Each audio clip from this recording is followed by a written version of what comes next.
sorry about the trouble. Computer is always a challenge these days. And fortunately, we just. Is your YouTube live? Yes, yes. I just haven't waiting though. Okay, let me. Can you focus on my? Let me see. Spotlight me. Yes, yes. 1 moment. Let me see. I cannot see my. Okay. Okay, here we go. Thank you. Okay. Thank you, Yongle, for the following up on this unfolding story about our hummingbird nest. We have been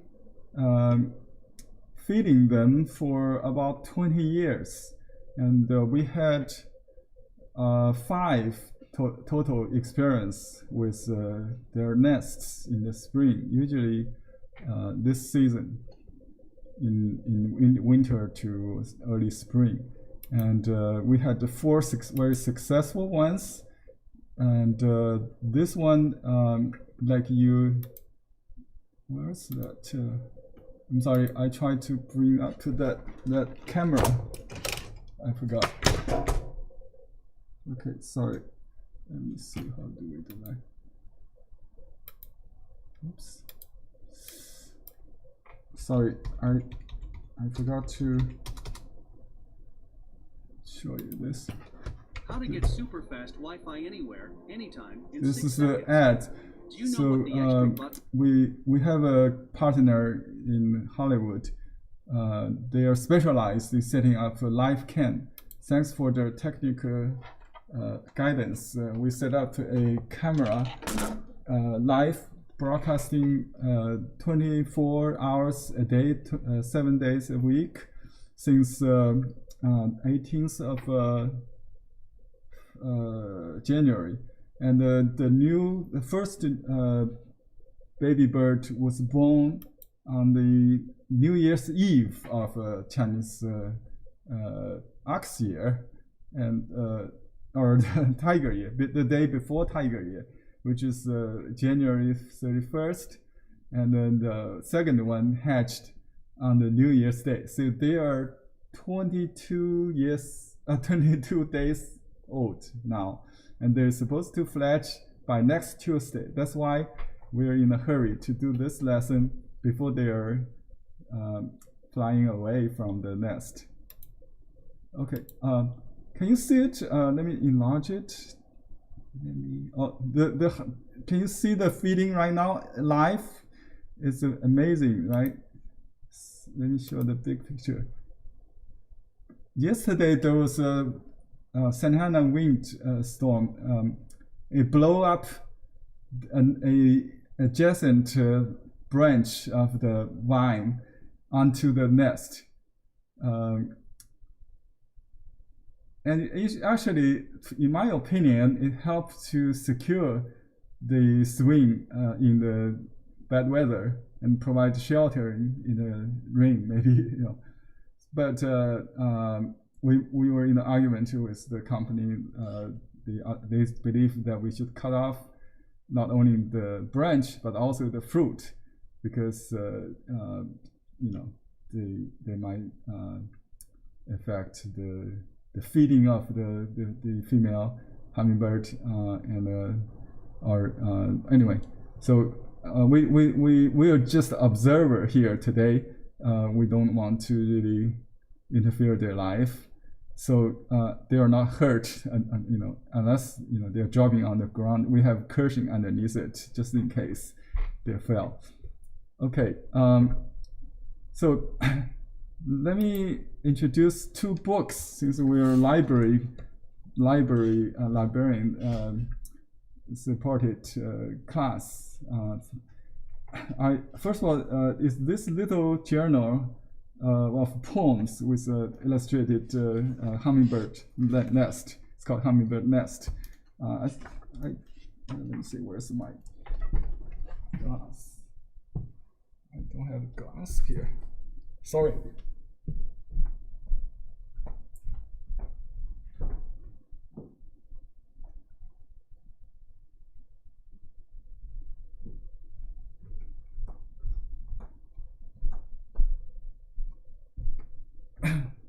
Okay, this is a book written by Christian George. Oh, actually, illustrated by Barry Moser. I don't know. It looks like an old book, and it's a former library copy from New York State. Actually, Port Jefferson Station is the library branch. You can see here. So I bought it on Amazon as a used book, and when we had the first encounter of a hummingbird in 2018. And let me read this preface page. The words hold not such another gem as the nest of the hummingbird. The finding of one is an event. By John Burroughs. Do you know he's a very famous naturalist, American naturalist, who promoted preservation of nature to President Roosevelt so started the national parks, etc., etc. So, and I also learned a quote by John Burroughs that the best place to start observing nature is where you are. So we should be able to paint by observing nature around us in our backyard. And to actually learn from nature, but not try to, to conquer nature, right?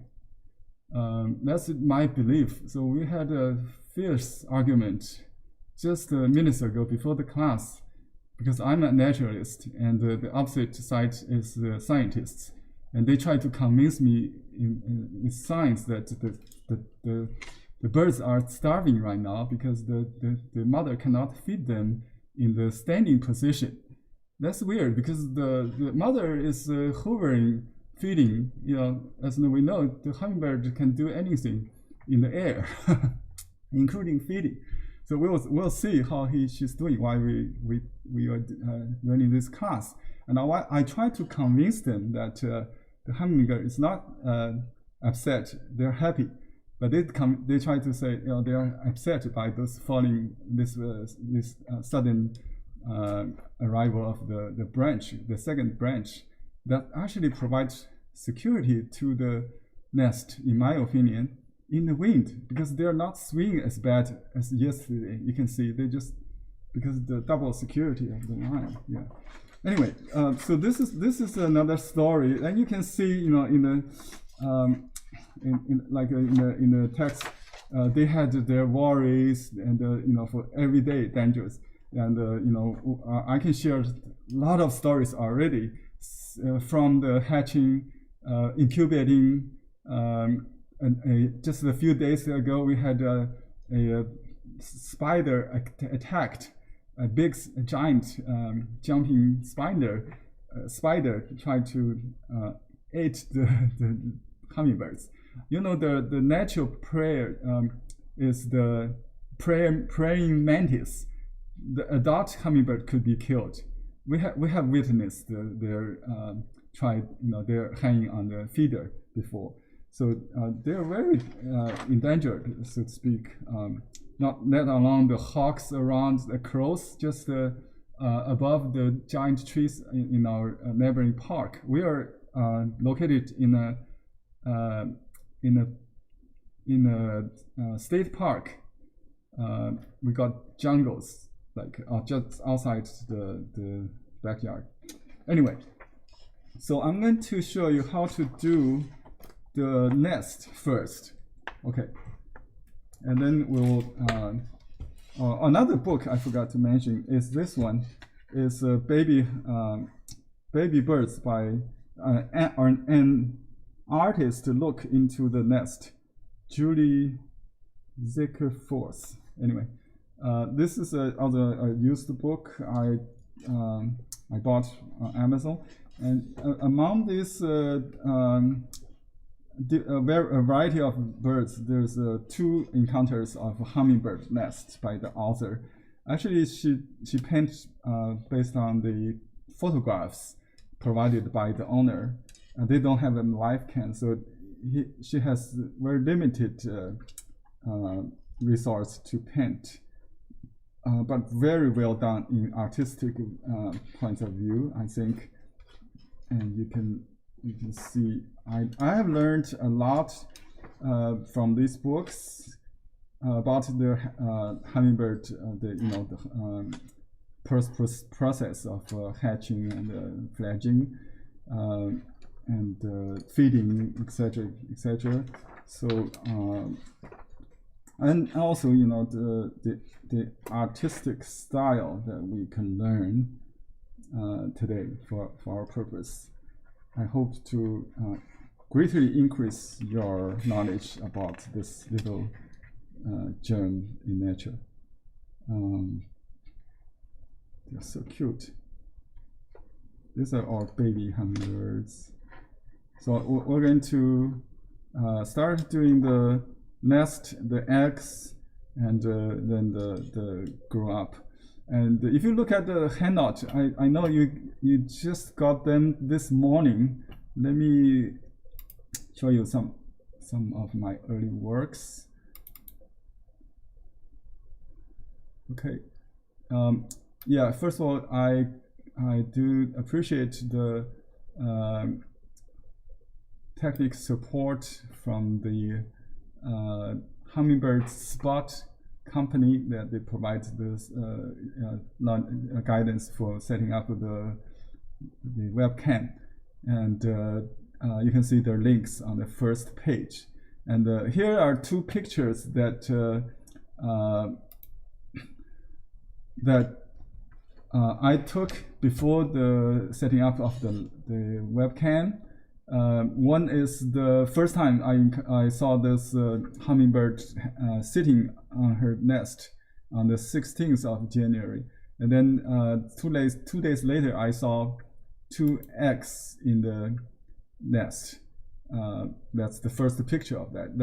I'm going to do this on this picture later, and then we see the firstborn on New Year's Eve, so we named her little ox calf, Anil. My wife called them Anil, and I just called Niu, ox, little ox. And then the Hutou, another one, was born on the New Year's Day, because the tiger head, we call it Hutou, meaning in Chinese, tiger head. Little tiger is like children's name. 虎头虎脑, big head, 虎头虎脑. 虎头 is the yeah, that's the name that we call them. I think they're named after fruits, kiwi or peanuts or something. I suggested wasp and bee or something. There are many suggestions. I don't know what exactly you get the name. Anyway, we just call them the Chinese name by Niu and Hu or Niu and Hu Tou. So these pictures here are those journal kind of. Actually, I got original here from the previous from the 2008, like March 20th, I think, dated here. So you can see the eggs. We spotted them right from our bedroom because it's downstairs. So we can see from upstairs into the nest using telescope camera. And so I did some pictures in this angle from above, the hatching, the incubating mother. We called the mother then Jade, and that's feeding. I did this on shikishi board with Chinese brush and watercolor. The Japanese shikishi board, which is pre-mounted rice paper. And these are all watercolor. You can see this one originally on my hand here. This is about the stage like we are witnessing currently with our new babies, and you can see these about this time, about 20 days, something like that. And then you can see some okay, on fledging day, my wife Victoria took this last picture.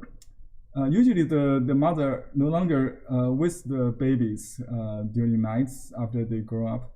But on the fledging day, she tried to push them away from the nest, urge them to fly. So she's standing behind, encouraging the little babies. So Victoria took this picture very close up with her iPhone.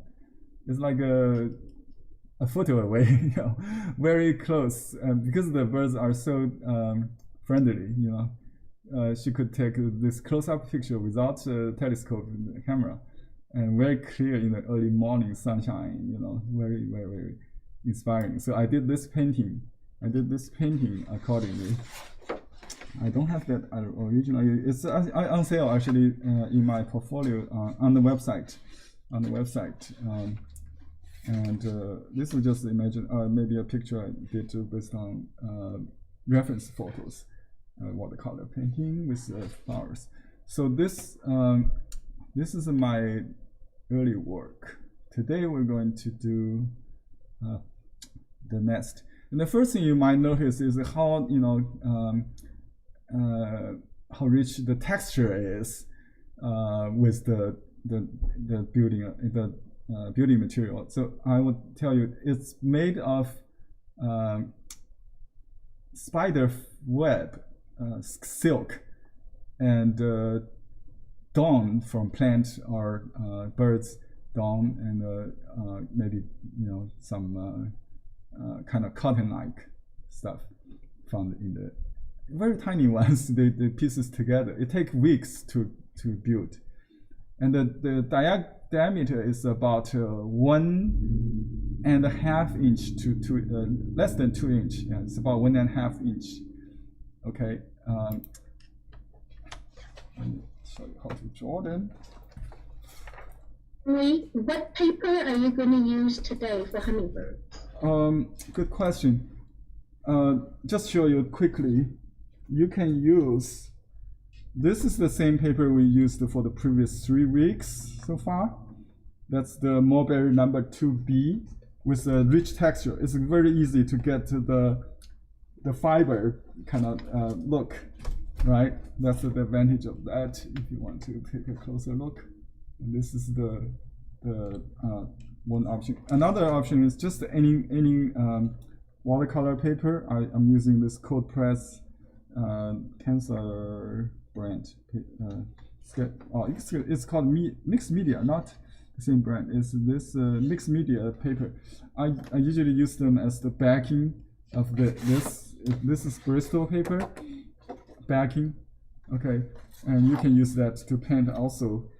Bristol paper or watercolor paper, any cold press, hot press. And this looks like hot press to me. So this is watercolor, and I will say you can draw with computer paper to start with. We do have another new paper that Victoria was using in the last hour in her class prior to this one. She taught her student to paint this paper. It's called Shuan paper for computer printing and painting also. In my knowledge, this kind of paper, like A4 size or standard size paper, has been around since early 70s, and people have been using it. It's called the Mesa paper, M-E-S-A. It's made in Japan usually, but now the Chinese paper is more natural. It looks more like the regular Shuan paper, but it's quite sized or semi-sized, not so bleeding. I noticed I liked the effect that she did earlier, so I asked her to give me the rest of the pack. So we will try this one as well. And you can draw first with computer paper, or this is a Shuan paper for computer printing. You can put it in you can put in a printer, inkjet or laserjet. I also used, let me show you, my digital sketchbook. So my research in the past days are on the digital notepad. I use the digital stylus to draw, so I can use this as a reference, maybe just to show you. Okay, let me go back to the nest with X. This one is pretty above, so you can think. Let me give you something. Okay. Look at what I have. Let me see. Can you see my hand? Okay. Look at. Let me show my larger picture. So I'm holding a little cup. This cup is probably larger than the actual nest, the sake cup, but it's in basically the same kind of shape. The nest is a little bit tilt to the inside, so the wall is not so straight. Some cups I have may have a better. You can, let me see.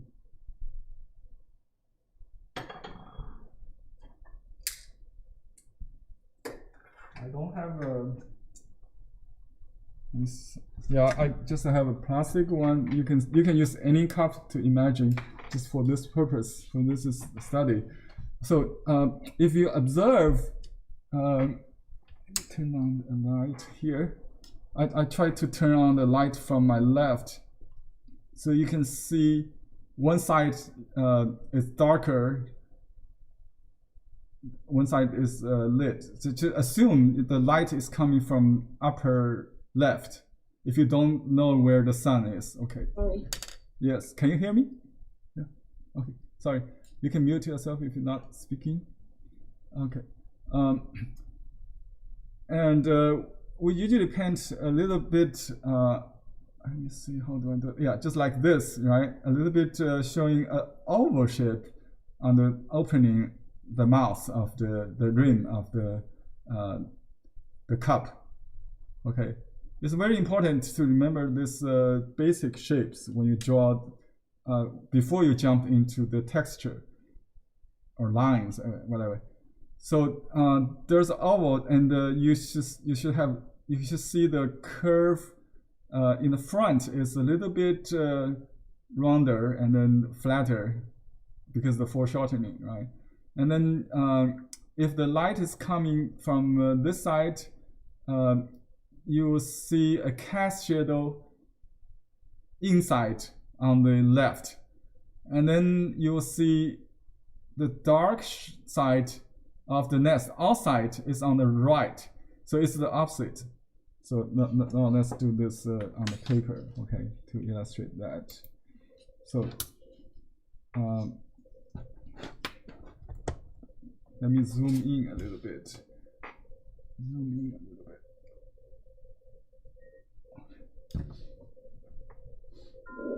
Okay, so if you draw, I just use a ball pen. I think maybe we can use, I just happen to have a ball pen here, so I just draw this out. I use smooth side. So if you draw the oval like this, you don't have to be perfectly leveled. It could be a little slant. I don't try to draw carefully, slowly. I draw quickly like that. Okay, then you kind of draw the bottom like that. You don't have to be symmetrical, either. So then you draw an inner circle, and then you can use any computer paper to do this, and some cast shadow there, and the shaded part, not cast shadow, the shaded inside wall there, and the outside shaded outside wall is on this side, and the light is coming from this corner. Right? Can you see it?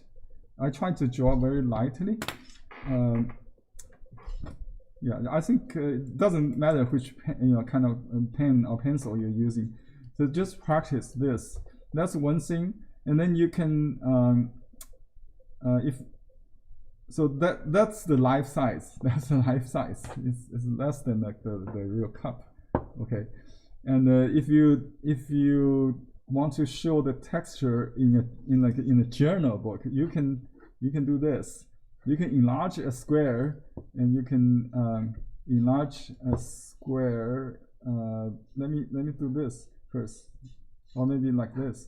So you can point to where the texture you are looking at, like with some bubble or some squares pointing to the area.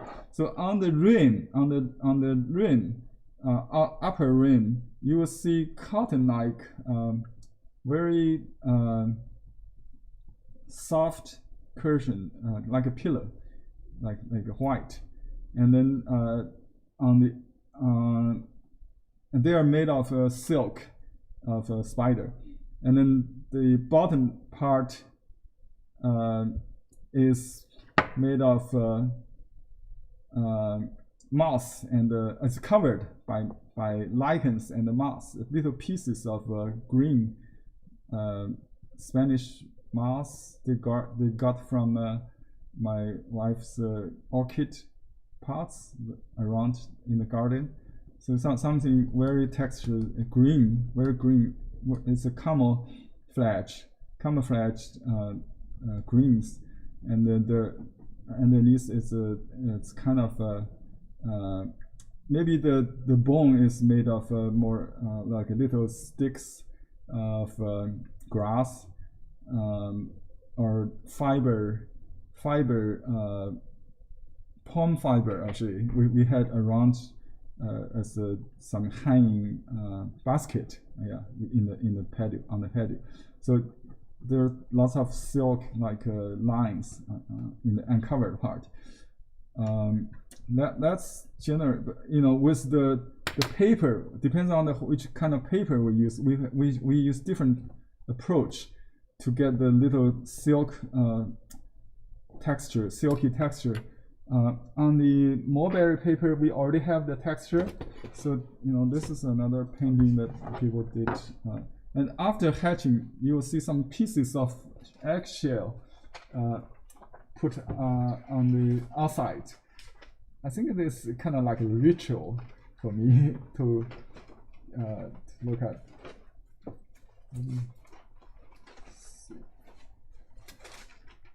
Well, I have this. I happen to have an unfinished painting with some flowers there. Let me find a good piece.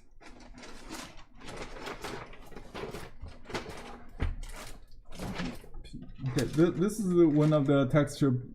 You can imagine if I paint on the back side, the texture shows exactly matches the feel of the nest.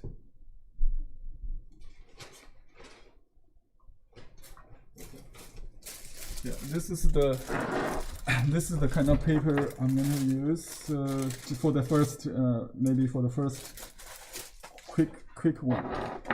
To use Chinese paper. We'll try to show different techniques, okay, just to do the nest part.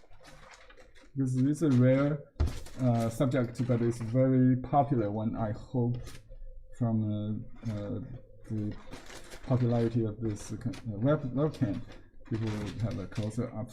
Because like the naturalist John Bird says, it's always an event. It's very it's like a lottery, winning a lottery if you have a nest in your backyard. We are so lucky.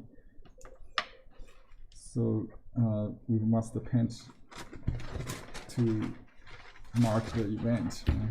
So okay, if you have a template on computer paper, you can roughly trace it with a charcoal. Okay, so this is what I pick an area where I see a lot of texture for the nest. I enlarge a little bit. Just want you to see. So I roughly draw the cup like that. All right. Then what I do is I turn it to the back. Okay. And I remember the light is not coming from right side because you flipped it, right? You flip it. So now if I draw with only the ink, then just use a big brush. You can use a flat brush. I use this wrist brush. I make it a little flat. You don't have to make it. You can use the side. You can either use the side or use a big flat brush to paint the painting the texture. So if we do this exaggeratedly, with ink, so you can see actually. First of all, let me just wash a little bit the background. Maybe there's a leaf or something like the fruit is behind, right? Or under it, yeah. So that actually cutting a little bit the edge. So we negative paint to start with, and then when I feel right, I just have a go. So the shadow actually, the darkest is in the mid-tone area, the richest part. It's the area between the dark and the light. It's the darkest normally, and because the light part has a reflective light, maybe from ambient surrounding, like the fruit or leaf or something. So this area is a little bit darker. It could be, oops. Use a clean brush. On rice paper, it's not easy to spread. But you can do that. You can unless it's totally dry, you can do it. It's a happy accident, I hope. And you can have a sweeping stroke from. You can like a flying white. By flying white, we start slow and then just take off, like the plant taking off from ground. So you create the light in the with less pressure in the end, right? And then you can do another. You can paint the circle with light first. A little bit line is okay, but in watercolor we usually paint the surface, the mass, not the lines. In Chinese painting, we do use a lot of calligraphy light, right? And you can, because this is quite you don't really see the egg, so the shadow is not very strong. But this side is the side against the light is on this side, right? So and again we can paint the background negatively with later we can use color like a yellow or sky color, whatever, to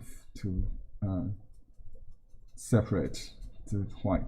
But you just need a little bit color to keep to show the white, right? So that's the basic idea, and you can complete that fruit. And there's cast shadow supposedly on the fruit, so you can do that. This is the cast shadow, and there's reflective light on this side. So the round object is kind of not easy to paint. So this is on the back side. I try to exaggerate a little because the green make it look, maybe the moss, may look a little darker.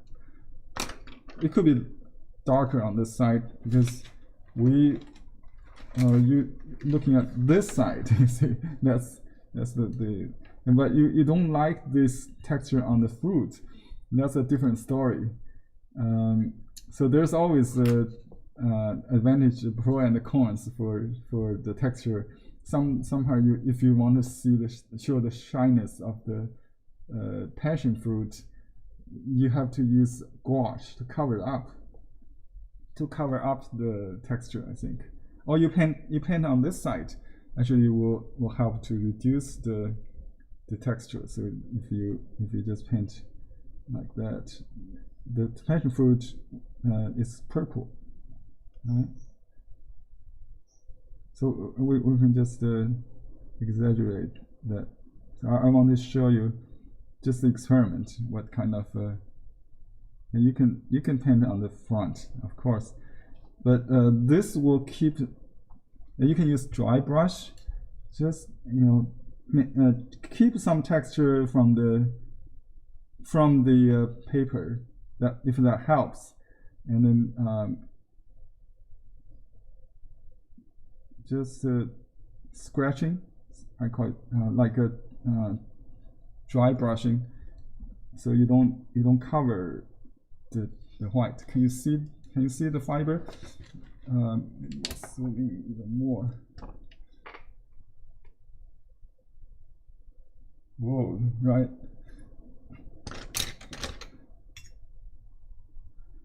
So just the inside wall could be a little grayer. So you don't need too much white. So the far side could be a little bit gray, even this, blending into the background. But there's something, there's no there, what do you call this? The dark dots yet. Later you will see a lot of them around the nest there. Okay, so that's the basic idea. But you don't have to do the fruit to make it easier, because this is a rare phenomena. If we just paint the nest, it will be quite easy. Let's do it again. Just let me just cut off this, because we, for practice, you can paint very small. I consider this is like for illustration or journal book. So not supposed to be large. Then hummingbird is perfect for small paintings.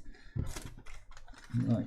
Okay. So if we do another one without the fruits, with egg this time. Okay. So with the egg, you can draw. You have to think about how to keep that shape. You can use resist if you want, or you can just save it. You can use a sharp brush to draw the just like this eggs. And let me show you the picture I took. Okay, look at that. You don't see both in this picture, but if we just do that one, you can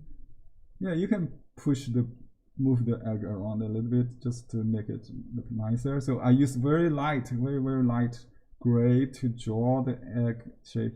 The egg is about ½ inch, less than my small nail fingers size, and then you can just negative painting the inside of the bottom of the nest. Okay, here there's some falling silk covering some. You don't have to paint those. And some very dark shade under the egg that really help to make it pop. Right, so you can drop a little bit dark there, but try to not paint into the oval, the egg shape, and just use the tip of the brush to carefully negative painting around the egg, and then use the side of the brush to dry brush to spread it out like that. So this is the inside. A dry brush is really helpful. Just painting to me is much easier than drawing with pencil. With the brush, you can draw with brush basically, but you use ink only to study. At first, we'll show you how to do the watercolor. Okay, But if you cannot draw, your painting will not look believable.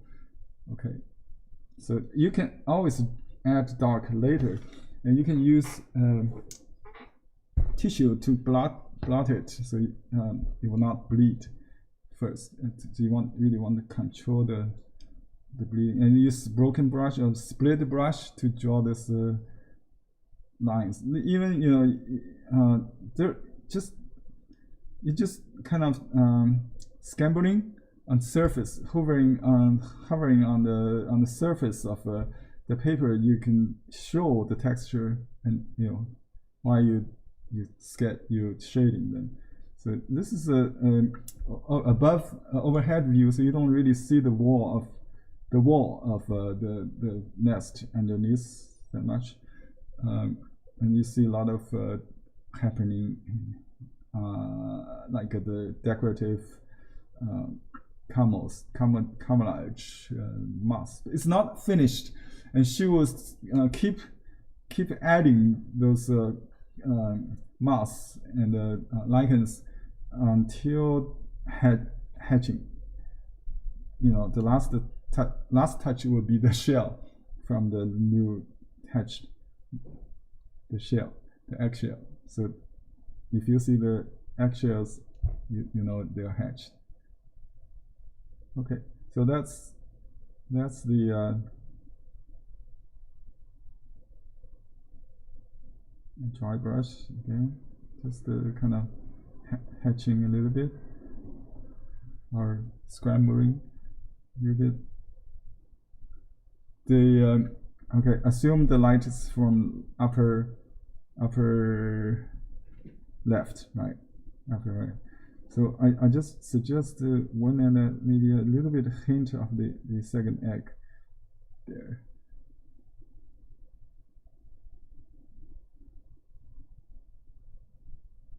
So dry brush, you can do that. That's the egg, and then you can draw some. Sometimes they build on a branch. We have one right now in front yard on a bush, berry bush, and we kept it after the first successful fledging. So the mother hummingbird come back in the fall. It was first used in last year in April, and then before Christmas we saw the hummingbirds in the nest by surprise. We didn't know they would be reused. So it's a recycled nest. And we have another successful fledging on the Christmas day. It was posted in our YouTube channel also. Okay, so there's a cast cast shadow on the leaf or whatever. You can put underneath that just to fill out the shape, foil out the shape of the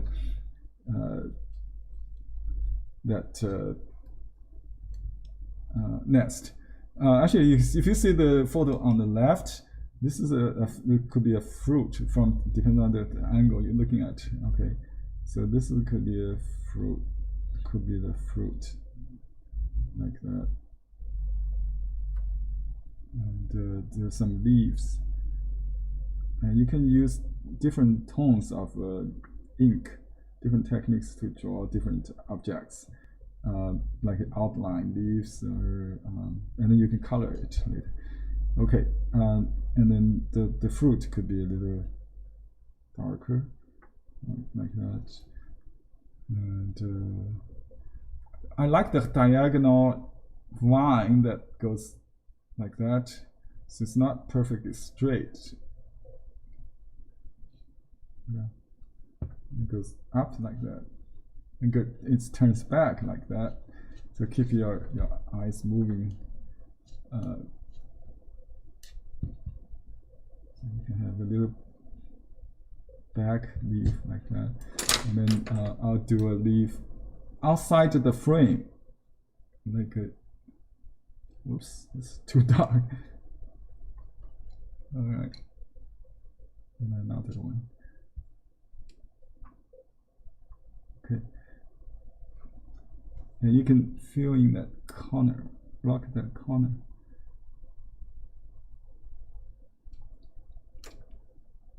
don't be afraid to break the edge. Okay, and then we need maybe a little bit more shading to make it more 3D. So this is the time, you know, we think about this cup energy, the cast shadow. You can see the cast shadow, and this light side, the shady side on this side. More like here, you see the darkest dark. That also fill out to contrast out the egg.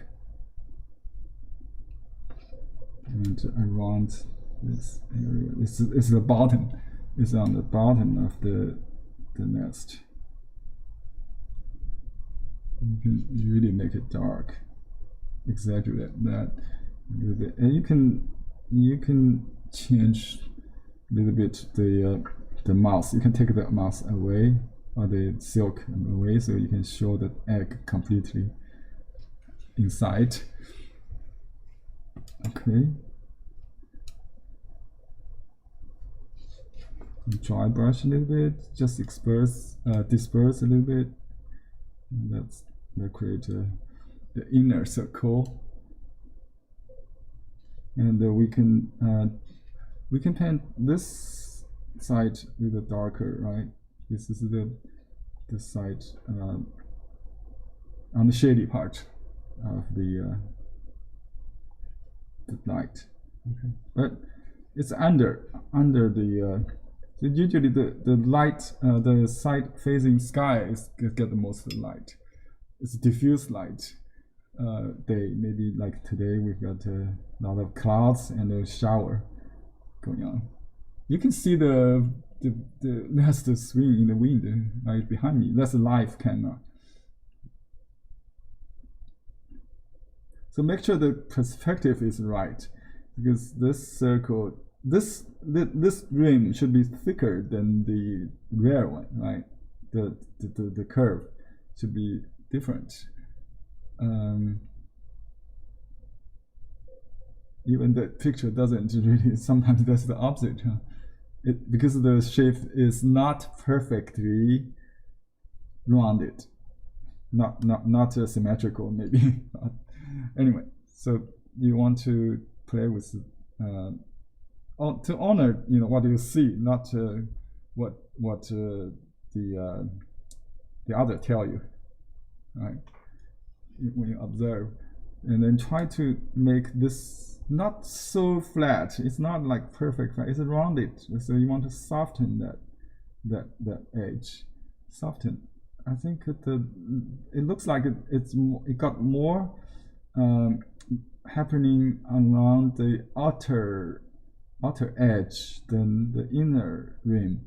So you want to fussy this a little bit with a little more, because they got more like not the dark ones, because it's coming later. No, because that should be just green ones, might be. But you can get a few accent. That's okay. Something there. But you don't have to paint everything, completely all around. You can see they're not. They got a rhythm, like anything in nature. There's a rhythm, not symmetrical, not perfect.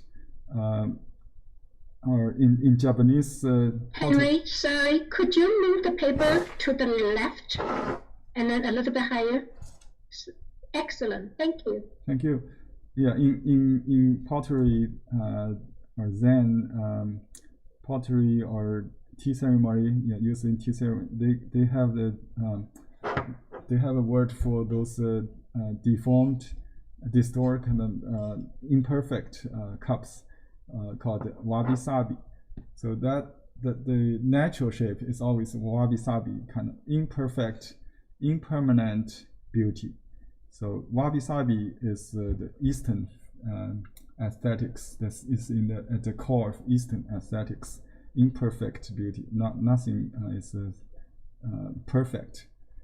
You have to appreciate the impermanent beauty. Impermanent. So dry leaves, yellow leaves. I don't take them off. I think they are beautiful, right? So I paint them like natural. It's not like cutting flowers and something like that. So you want to make a little bit shady on the egg so that it doesn't look like cut and paste, right? So you want to do a little bit shadow on the lower half, just to leave a little highlight. Very carefully with very light, because this is white, local color. It's white egg. So you want to make the other white a little bit grayer. That's very important. If you don't make the other part, you can use yellow or ochre color to color those white that's not so pure as the egg. So the egg will show as white, the whitest, the lightest white. Yeah. Okay, you can wet a little bit, and then you can drop a little. Use damping brush, thirsty brush, I would say, thirsty brush to add to just the guiding on top of the dampened paper to add those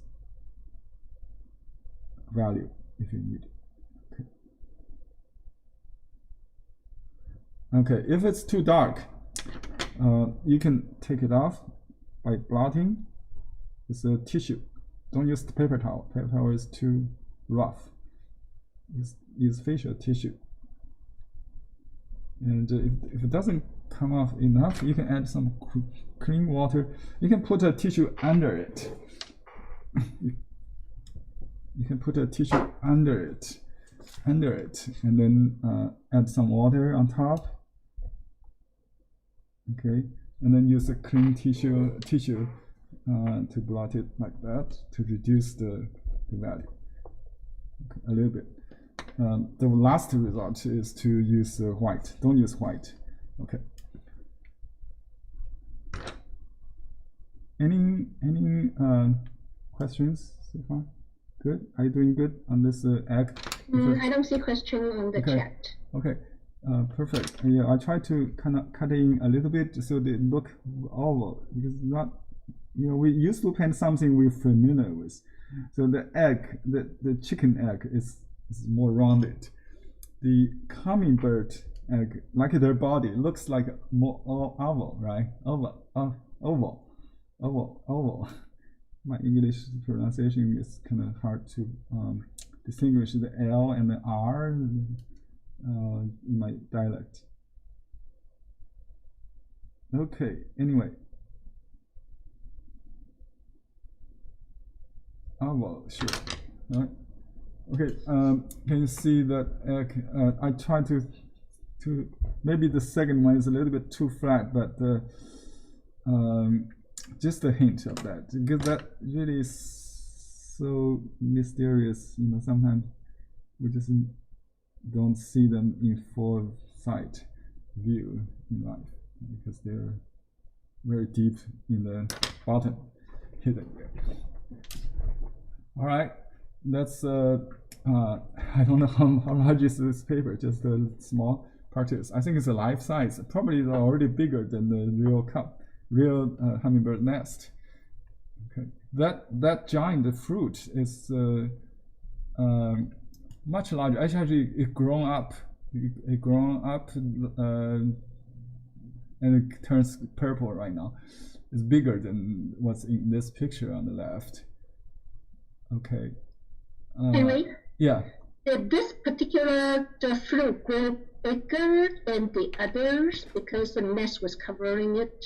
The good question. I think the mother have chosen the biggest one in the crop, in the entire patio. On the entire patio, I think this is the largest one. It's twice bigger as a normal size, average size. Amazing. It's very heavy. I will weight it and let you know how big, how much.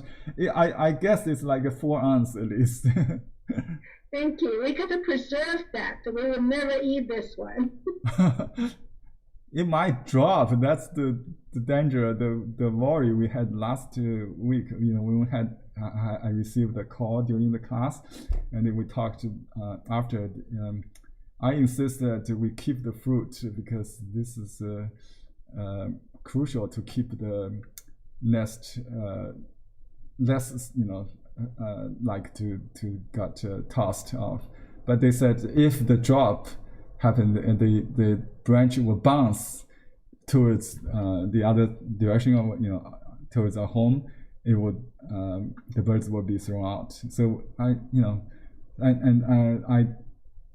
through the observation of other dropping fruit, we don't think that's a possibility, but the wind is really the cause for both dropping fruit and the swing. So as you see yesterday night, we have this video actually on my computer. The branch suddenly covered the nest, and the birds was not so surprised when they kissed the green leaves. Actually, they welcome it, and they used the green the notch on the leaf as a airplane pillow to me, not cutting their neck, but they rest their necks on it. And you can. Right, it provides more camouflage also. Yeah. Actually, it's hidden more from other prayers like the hawk. We have hawk nest, crow nest in the just the next wall, outside the yard, on the big trees. We got a jungle outside. Yeah. Well, keep the fingers crossed, everyone. Okay, keep watching. Yeah, that's my. We will step in if necessary if they're alive as threatened. If we could do that, I have seen sometimes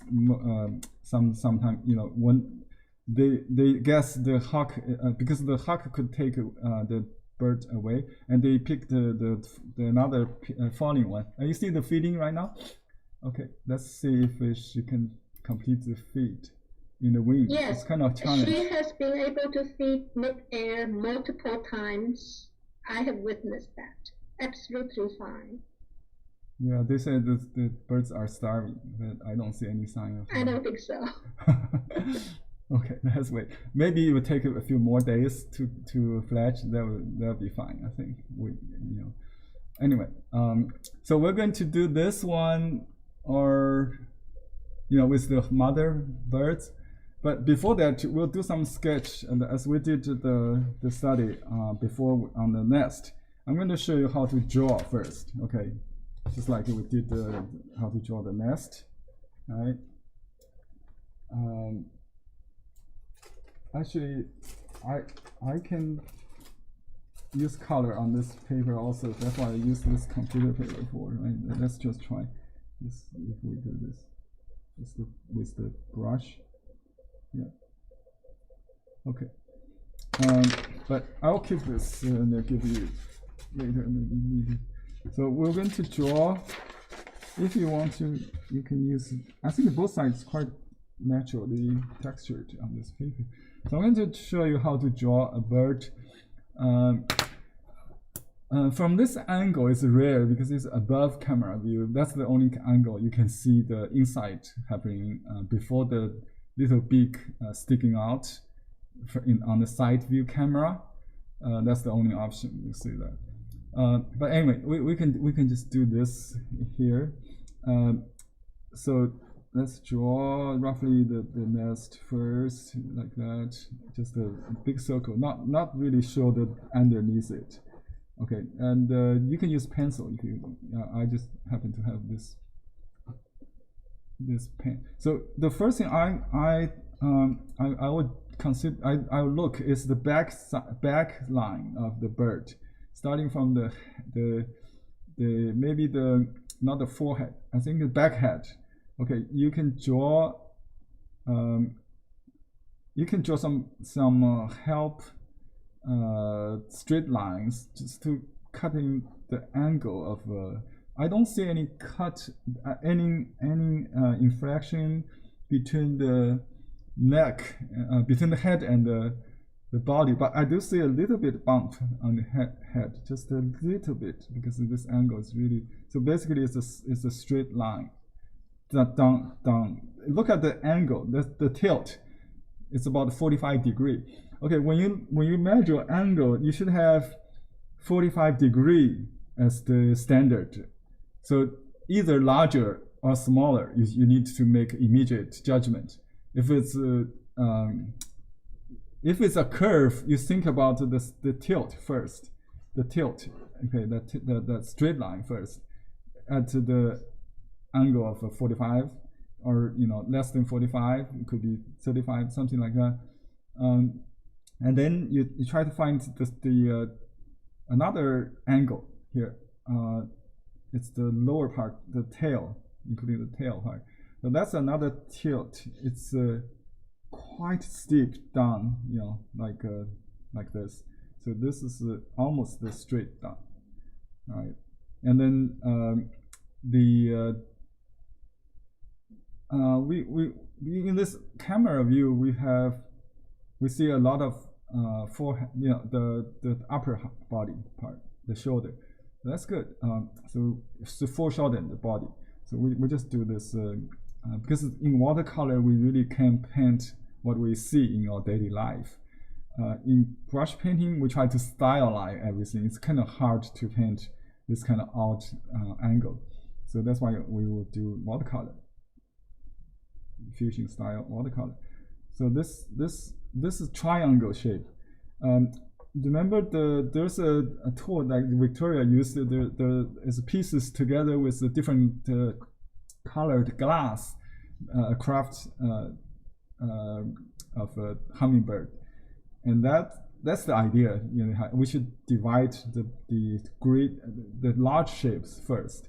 You don't have to even think about wings. You just okay. Let me Victoria, can you hand me that? Okay. So here you can see in this posture 1, 2, 3, 4, 5 shapes. I try to identify these 5 shapes in our case, so that that will help. So there's a green piece right above, and you can see there's a small area that's the neck, because when the mother feeding, this neck extended upward a lot. Hummingbird's neck is as long as a crane to me, very long, because the beak grows so fast, and it's really hard to get into the beak with both long beaks together, to meet together. She has to insert all the way to the stomach. Looks like to the tail. Yeah. Okay. So this is piece number 1. Piece number 2 is another roughly triangle shape. Just don't worry about the wings. So these 2 pieces already, and we don't really see the throat, but it's a little bit triangular shape, like this. And then another triangle we don't really see. It's under the, like here. It's end right there, right? And so 1, 2, 3, 4. The wing is folded. Hummingbird has a very special wing designed for hovering. So they don't have secondary feather. You can see the large primary feather actually is on this side of the, almost like the same size as the tail. The tail. This is the tail. Okay, this is the back. We don't see the coverage under that. And then another wing, you can see how long it's actually in this view. It's longer than because this is the, yeah. Look also for symmetrical points like this 2 wings, and because of the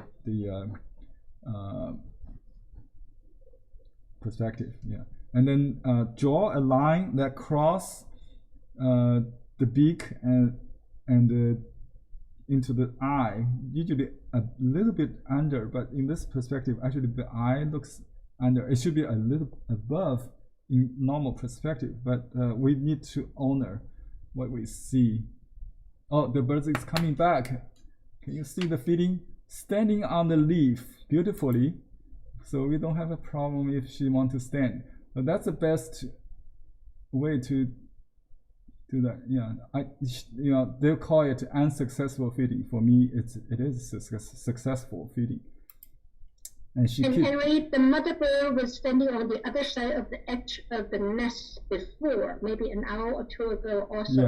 Yeah, she could stand. The problem is when she stands, she cannot reach the bottom of the beak because the little beak are so long, prevent it from the mother's beak to get in. I have witnessed the babies twisting their body and neck to be fed also. Both of them are cooperating. Yeah. There's no one way. Yeah, I think it's very common that the mother standing behind the baby to feed or teaching or coaching. She doesn't have to stand in the front of the baby all the time. Yeah, but if you want, I think she can figure out something on the leaf, standing on the leaf. I've seen she Right, they are very smart. Right, they are only weighted to 3 grams. Total weight of the adult hummingbird is 3 grams, less than a penny. Can you imagine that? So they can stand literally on a leaf. Yeah. Okay. This is a very different angle. So I think the yeah. So I think my subconscious just changed it. So this nest is not overlapping with the beak. That's nice, right? I just go with my instinct. So the small birds with wide opening mouth, you can only see this when they are young. The yellow part of that. Okay, and there's another opening. Later they will grow big as a letter V, but you can still think about the letter V, but it's this little stretched, rounded V, letter V, and with a little O inside, that's the dark. You don't have to paint that, just keep simplify the shape. And then because the eye not open is a big kind of ball shaped on the big head. When they are born, they are just a head, no body, right? Now they are. This is probably the first few days. I think it's the third, maybe. I think, yeah. So we just emphasize on the head, and then the body is kind of pinkish skin to begin with, and then turned to raisin color. Purplish with down, very fine down on top of that, very fine, not the feather yet, but later you will see some white stem of the points coming out, and then the growth of their feather. The reddish, you can see on the mother hummingbird, you can see beautiful jade colored iridescent what is called iridescent plumage, right? And they don't have the red throat as the male, but they deserve the most attention today. No male, because the male is not played any role in the hatching, incubating, and raising the babies.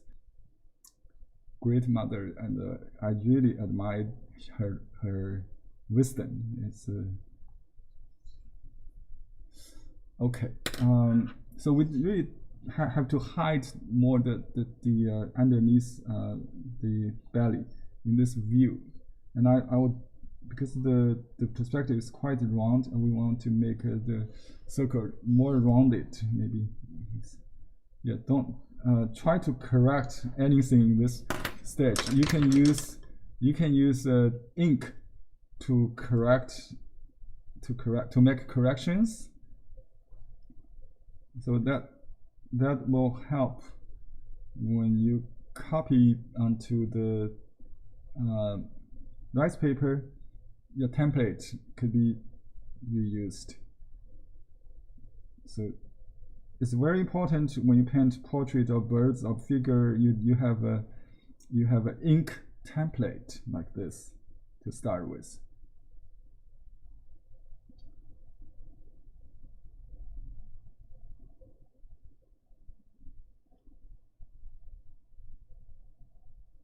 This is a calligraphy brush, and the medium-sized general one's calligraphy brush. And you can see a little bit silk sticking out, and there's the mother hummingbird, when she built the nest, she has dropped not only on the stem, like fix the nest. She also secured that fruit, rounded up the second stem, the fruit stem there. This is the leaf stem that goes under it like this, right? So, and then the fruit is I think we should do it like that. So this should be a little bit higher. So that's, I'm trying to draw it's an oval shape. It's fruit. This should be bigger. That big. You can make the fruit even bigger because actually it's foreshortened. You're looking at the top circle of it. It's oval. The under part is even larger. So I just try to distinguish the fruit from the nest for you. I just colored it. Washed it, and so we also try to kind of show that naturally on this picture it's very good. It should be white here, so that contrast is really good. So we need to omit that little detail. So don't sacrifice your detail. Your design to any detail. So I want to show white-black contrast in this area later. So I just use this as a shape guide maybe, and you can have leaves with veins. They look like a ivy leaf, something like that. And you can add leaves as you need in your design. You can start the vine with another leaf or something, or the leaf can go from outside in, something like that, if needed, to stop the eye from traveling out. You can leave the eye back like that. Okay, and look for those angles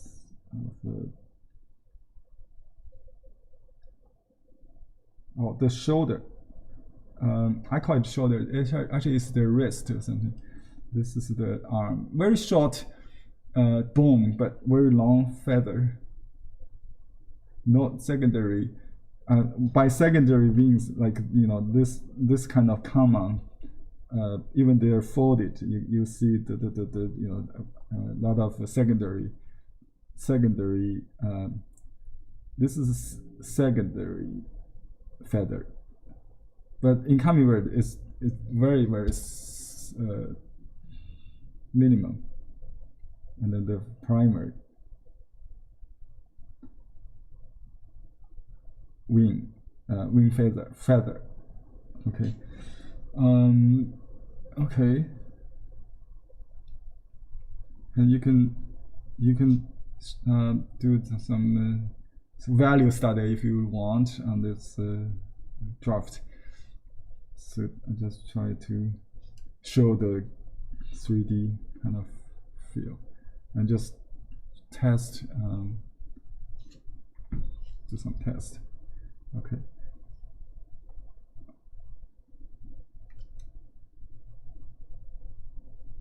Big hole here.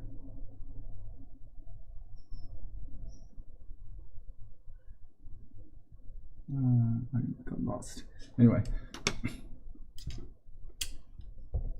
I would transfer this on a clean piece of paper.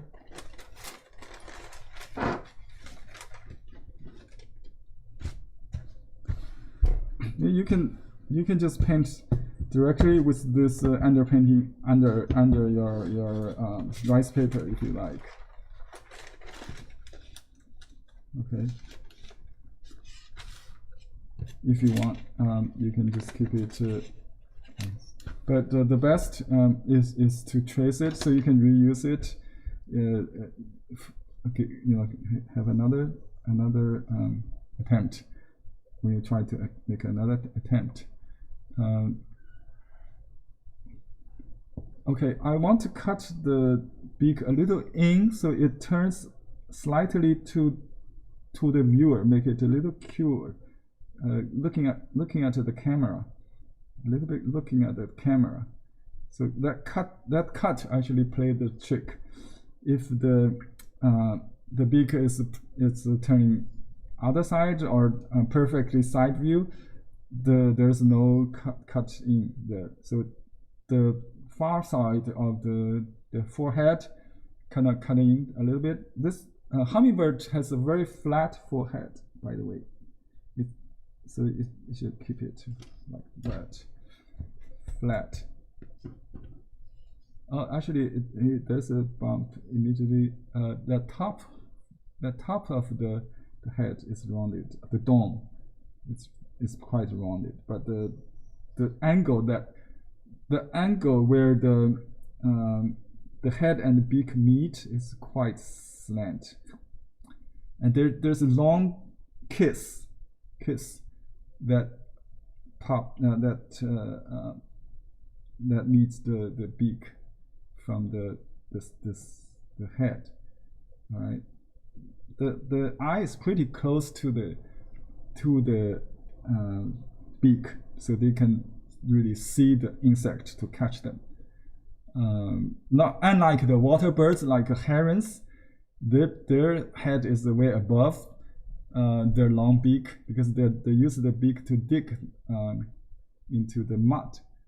They don't see anything. They don't need to see anything, right? So I reduced this shape there a little bit because the head is looking at a little bit above, and then we just follow the rest.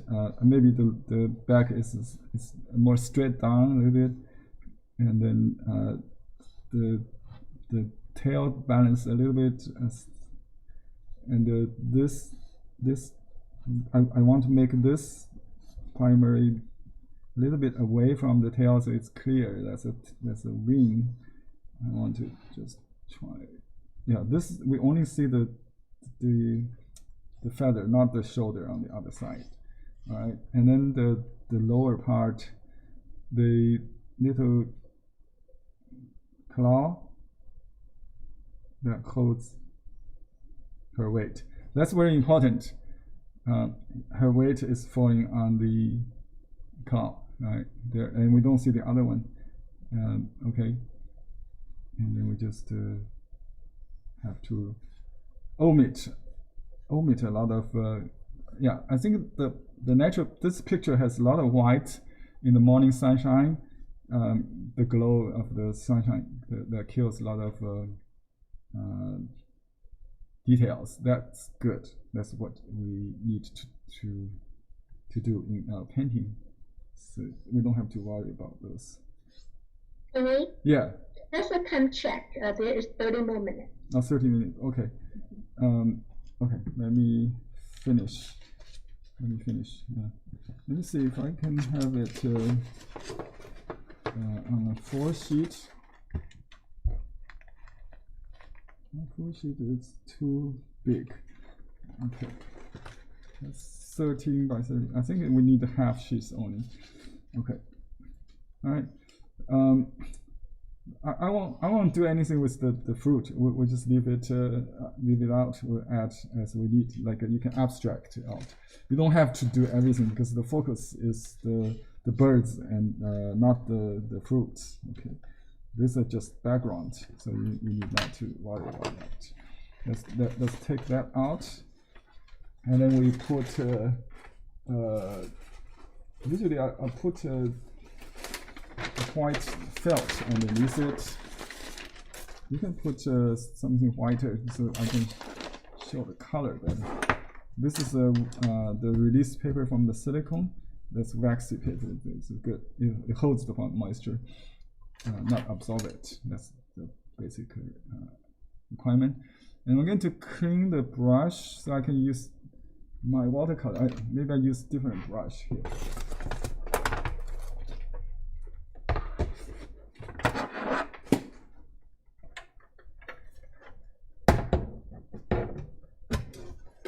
Right, watercolor.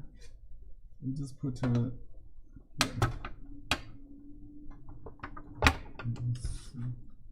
I need to zoom out so you can see. Alright, can you see it? Or do you prefer to see the detail of my strokes?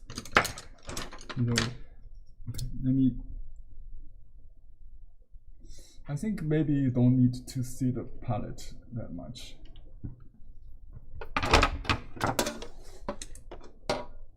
Just put it on the side. Yes, zoom in the painting is better. Thank you. Okay. You can explain what color you're using and mixing. Yeah, I don't use much color in this case, I think. So first of all, I'm going to do the, let me see. Normally I start from the back. That's where I start. Okay, the back of the mother bird. So you can start with the opposite of the green, which is orange color. But you can do some yellow to get the lightest in that family is the cardium yellow, right? So we just start with a little bit on the inside of the, the lower side of the body is kind of yellow there, and there's a big orange color there. Let's capture that. And you can go. Don't try to add more color. In Chinese painting, we do it on the brush. So just one stroke, deliver that. Okay. Just my drawing is too dark. I forgot to do this. I just want to see, but now I don't need that. It's too dark. Okay, now you can paint as preparation the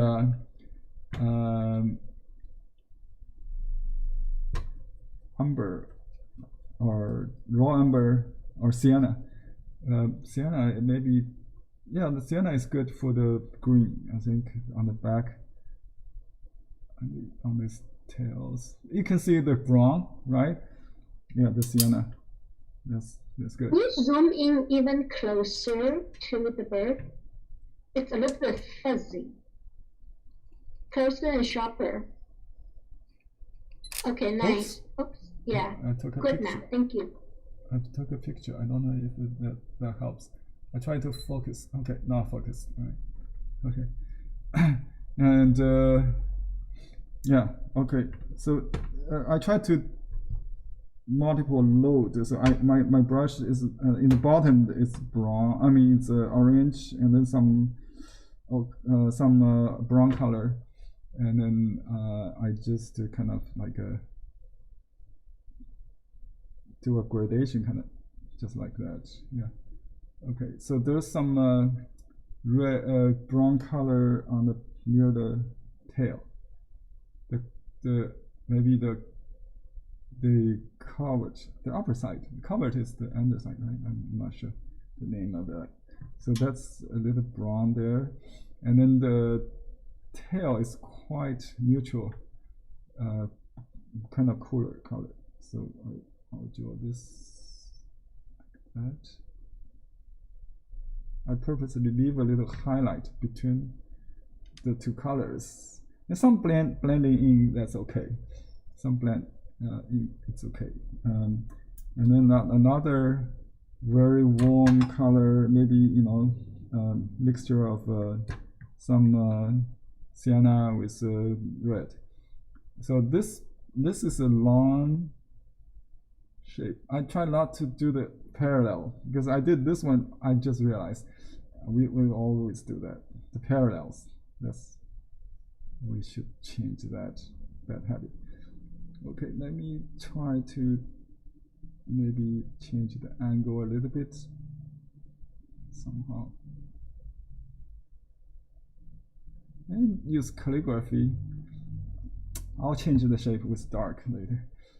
So there's some brown on this inside, the shaded part of the eye. Above the brows looks like white with a little bit brown.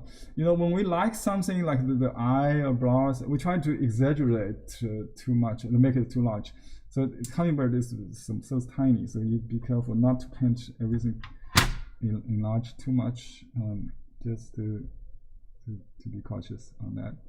So there's a warm color in the sunlight. This is a cool color reflection in the back. That's we just put a touch of sky color there. On the other side, the reflection of the sky. I think just put a little. Okay, then let me finish the preparation. I think we don't have to worry about the eye. I will just paint that in with some yellow. Where's the white on the birds? There's some white in this area. They have in the chest, the belly and the chest. So we just kind of soften that edge a little bit. And then you can paint a little bit like a ring, kind of the area between the neck and the belly, and then the neck. It's like that. You don't have to draw the line, but sometimes it's more direct. Okay, that line actually it's quite hard. I don't really need that line, so I kind of underpaint the green with the opposite color first. That's the strategy I'm using.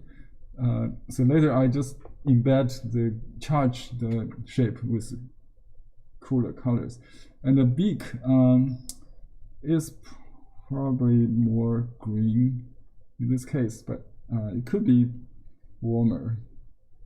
Let me see. I will just do the shape for now. I can change the temperature later. So there's a shadow part underneath that's darker. You can do the dark first in some case like this, and just leave the highlight unpainted. And you can later add some warm, you can cut in with negative painting or background color or something like that. I just need to mark that position. So I'm going to, I forgot to draw the birds underneath it. So what I can do, I have to put the template back, or maybe just keep it there. I don't have the template to draw those details, which I dropped it. Okay, now I'm going to do the birds. I just trace it like so. Okay, I use a smaller brush. Maybe that's easier. I use just the basic small brush. Okay, and I'll just paint this yellow, big waxy color, very warm orange color. It's pretty red inside. Okay, we can start from the yellowish color. Okay, let's do just the V shape around it. The V.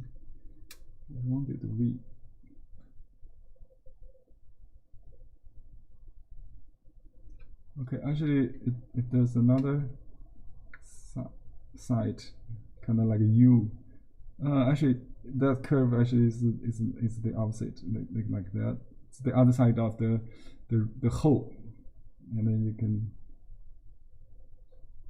They start to take the tip, take shape, the tip, but in the beginning you don't really see when they just hatched. We don't see any sign of the sharp tip, but after 3 days, also you start to see that developing, as in this picture. Okay, that's about it. And then I'll use some kind of pinkish gray, kind of purple. We can use some brown, I think, as base. But I will use brown on top of the coat. Maybe we just use purple, while like this shadow gray, kind of violet color to start. A little bit pinkish. And some part, shady part, is a little more blue. The head is a little bit darker. I think this head goes around that shape. It's a little bit challenging if you want to avoid bleeding. You want to dry it with iron.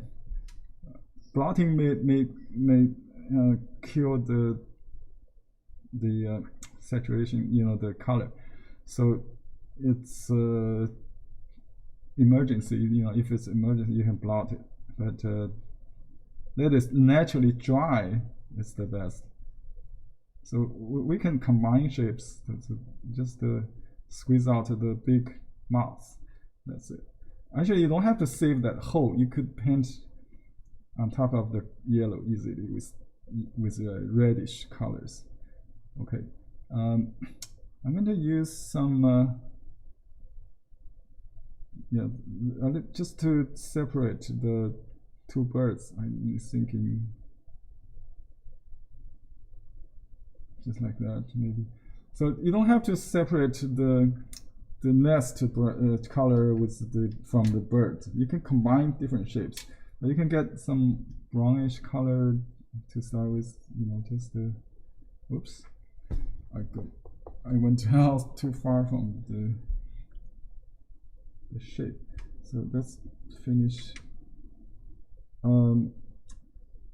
In this picture, I think the light's coming from the right side, but in the morning it's diffused light, so you don't really see much shadow. But the contrast in Chinese painting is more important than the shadow. In Chinese painting, we paint yin and yang contrast, constantly looking for the alternation of the dark and the light. So this is dark, this is dark. That's it. I think we're still looking at the light from above, something like that.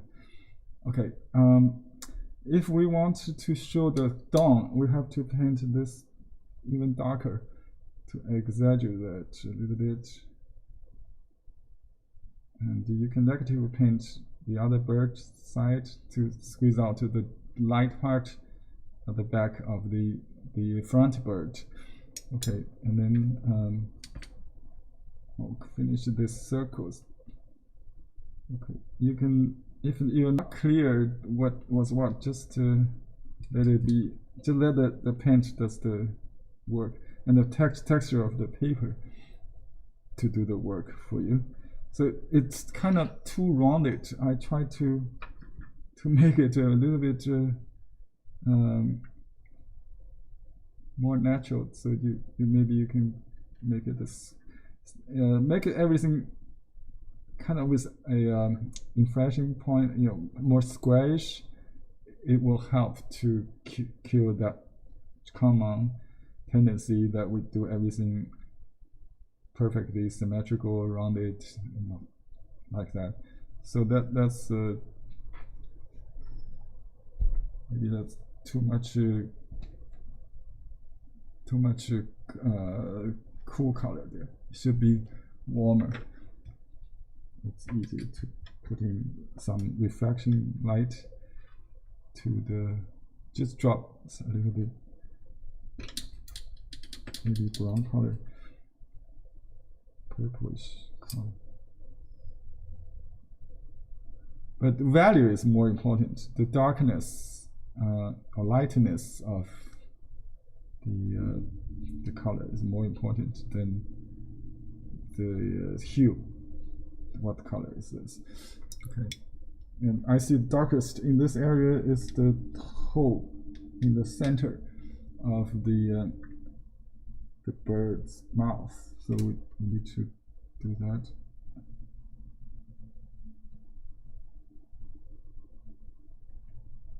Exaggerate with a lot of just a dot of yellow, orange with the red. They don't have to be the same size.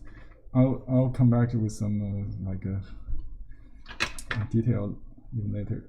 Then I'll use a larger brush. Let me use how much time? We have less than 15 minutes. Okay. So for the nest, we can take advantage of the paper again. So we can paint on the back side. On the back side, okay.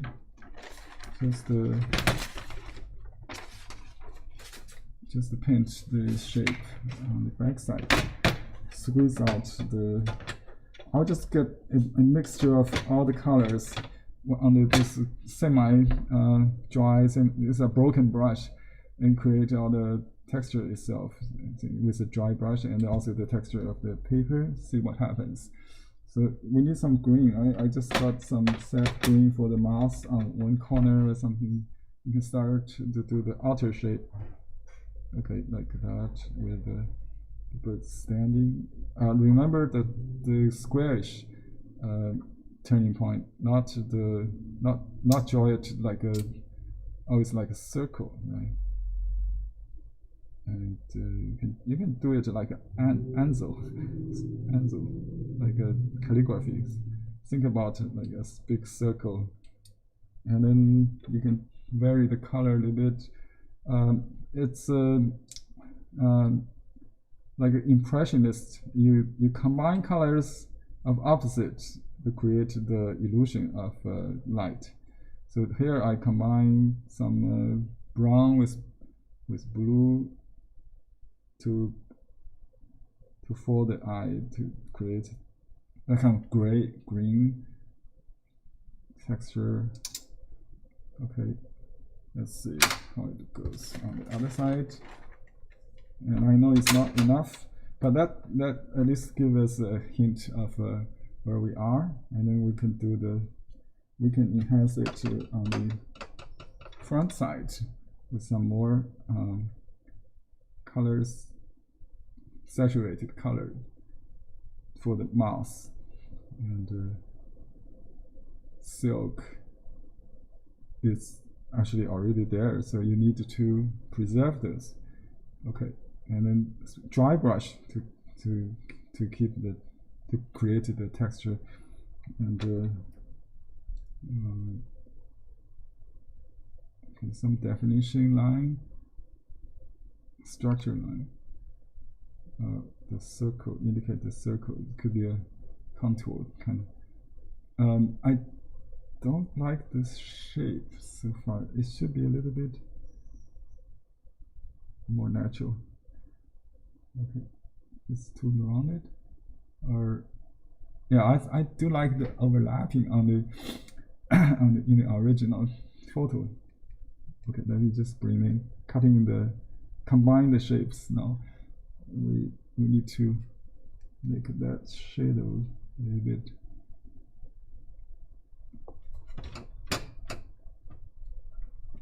Okay, take some risk to create an interesting effect. I hope. So I make the nest even bigger, I think.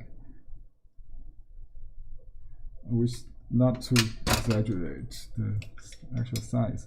Now the bird is Rufus, right? It should be Anna's hummingbird. So let's change the color with turquoise color, with a little green and the turquoise. Turquoise is a little bit opaque, and then you can get some yellow maybe to green it. That's what I got here. Let me show you the yellow and turquoise. I got more turquoise here, I think. So it covers the brown. And let's see. And if you want it more green, you can get cello on the top. So this part is green, bluer, right? This back near the sky is bluer, and it's almost like blue here. Okay, let's do the blue. Okay, and then this shoulder is dark. It's blue, dark blue. Okay, and just the color. The head has a lot of scale kind of thing, so you can draw this in with some stroke, but don't overdo that. Stay away from details in this. I think yeah, the less the better. Concentrate on big shape always.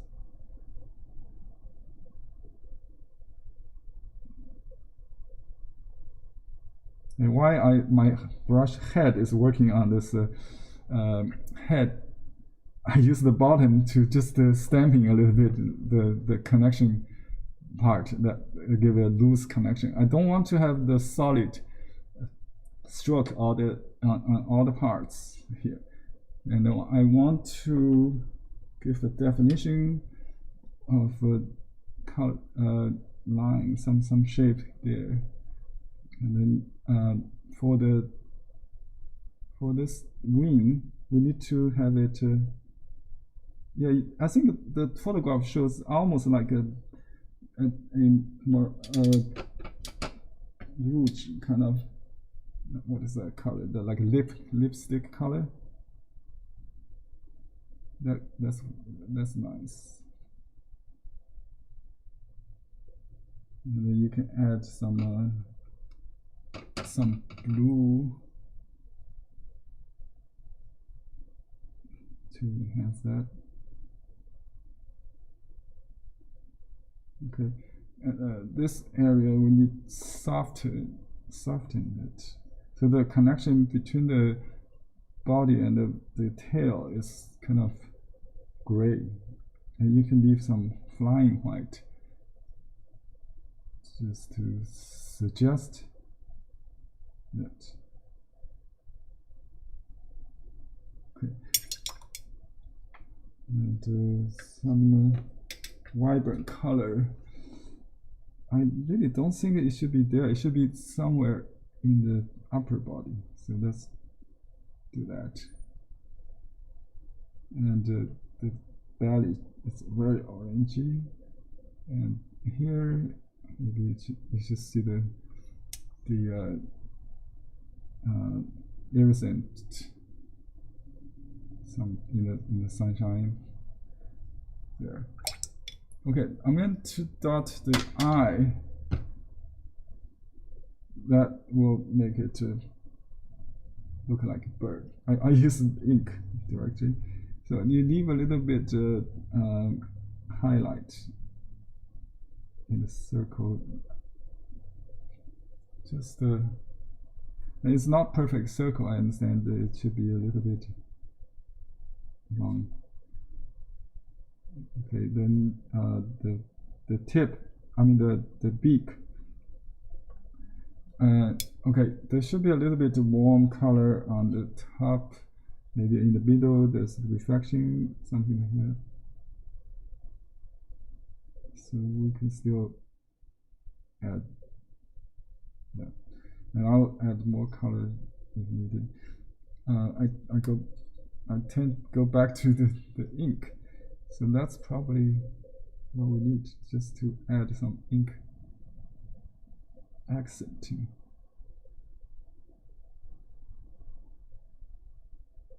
That's a Chinese painting. And this is the back side of that wing. It's dark.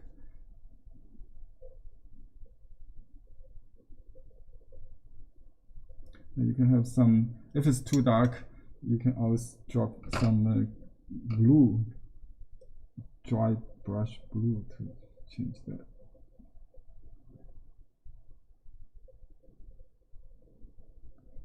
Okay, and let me see, there's some kind of gray area, but we don't have to follow exactly the photograph, just, you know, do the necessary only. Some kind of texture of the feather, that's it, I think. Okay, I don't think that we have much time left, right? So it's 3 minutes. 3 minutes. Let's see what we can do. I try to define the head of the birds a little bit. Maybe we can add a little bit hair. I thought we can use gouache, but I think it's okay just to use ink. Just add a little, not feather, the down, like a very soft, long strands of fiber. And I want to really create the pop. And you can use negative painting to follow out the shape. Not, instead of drawing the outline, you squeeze out the beak with darks. Okay, and disperse that. Don't forget to disperse that.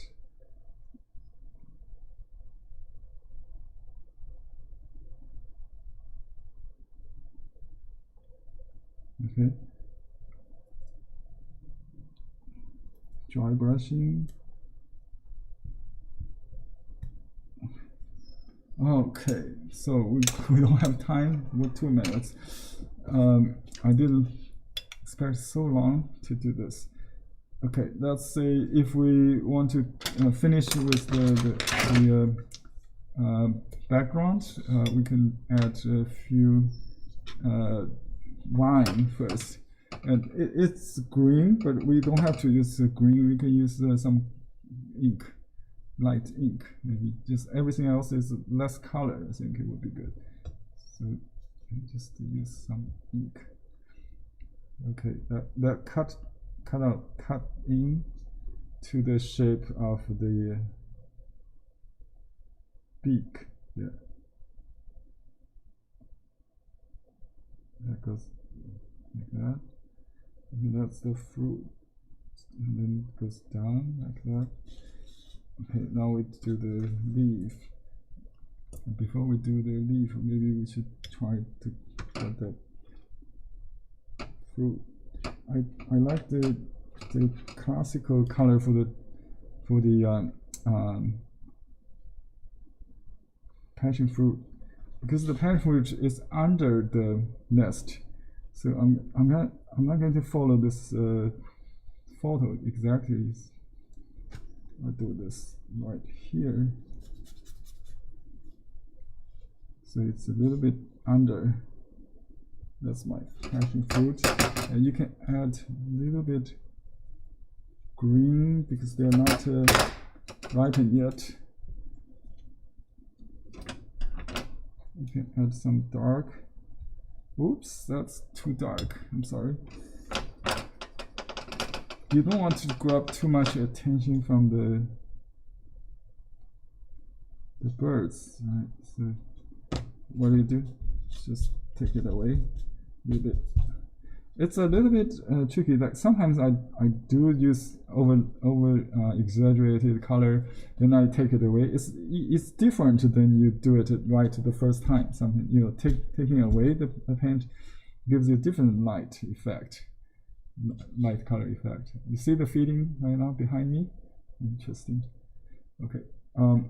So now the leaves. I'm sorry to take you, because we missed a few minutes in the beginning. I'm going to make up that loss for you. So 5 minutes maybe. Okay. I'm going to add the leaf with a green color. We mix several green, like a sap green, golden green, whatever. It's a morning sunshine, maybe yellow or a little bit yellow in the brush. This is the stiff brush. I call it the master dust brush. So you can use any brush. So the leaf should be quite large compared to the birds. They're larger than the birds, right? So you want to paint proportionally, right? That's my yellow leaf. You can have some blue leaf in the farther place, like in the back, something like that. Just vary the shape, just to create an eave kind of shelter kind of. You can add some brown, some yellow, because it's a dried leaf there. I think maybe you don't see, but it should be there. So basically, I vary the color to create different hues of with red variation of red, blue, and the three primary yellow. Yeah, then you can have some reds in the dry brush. I mean dry leaf or something in the shaded part. So just get the value right, and then you can vary a little bit the hue. That's the idea. So here I can have another leaf that overlapping with the fruit, and that's kind of in the front. So I want to do it realistically with the green color we see in the picture, maybe. So I will add this leaf, just crossing. So I squeeze out that negative shape. That's what I was targeting at for this leaf. And then you can the shady part is actually lower contrast area. You don't have to really make a sharp line. Very sorry to interrupt. One of the patrons noticed that there's no feet for Mother Flora. Oh, thank you we for. need to show feet. Yes, there's a feet in the picture. Yeah, I can see that. You can. It's dark, right? But you can add a little bit brown, just to warm it up a little bit. We don't use pure black in this class. Okay, this is today is a little exception. So I see big long nails like that. There's no what do you call the wrist, right, or something, because the leg, you make just call leg. There's no leg. It's hummingbird feet usually very hidden. In the flight, you don't have to paint them. So in this case, I do want to indicate that. Thank you for that reminder. Oops. Okay, I suggest the other one, but maybe that was wrong position. Anyway, So I'm going to use this color. I did the feet to just draw some vine veins on the veins on the leaf. It's a very classical Chinese painting style, and you can draw in dry brush something like that. Just to suggest the size of the leaf is compared to the. You don't have to do all, but if you want, you need to add water, maybe just dry brush, just suggestively. This part actually looks free, but it's very crucial to show your artistry, your judgment, how much less is more. Okay, how much you want to add. Okay, less is more. And I want to hide that little bit there. Okay, maybe one more small leaf. So we got one large group and one leaf here, and then we want to have the leaf kind of looking back. Stop the viewer from. Oops. I think I got ink in this disasters on my palette. Sorry, I just mistakenly touched the ink veil here. So I'll just clean this up with this. I got ink and then blue in this brush. Let me just show you the color. Okay, that's right. Actually, happy accident. Okay. So I want to have the leaf kind of pointing back like that, and not just hanging down. So the vine has a tendency goes back to lead the viewer's eye back. Okay, now there is a little bit subtle area here. So we want to just maybe add a little string of silk fiber, something that behind the beak that create the connection that holds the weight of the whole thing. And I do see some other minor shapes like the stem sticking out there and here. You don't have to add according to what you see here, but you can do that if you like, if it helps to squeeze out a shape like this. I can maybe add a little bit shadow color or something, ink, just to add a little bit ink, makes it more look like oriental painting style, because this is on rice paper, watercolor on rice paper.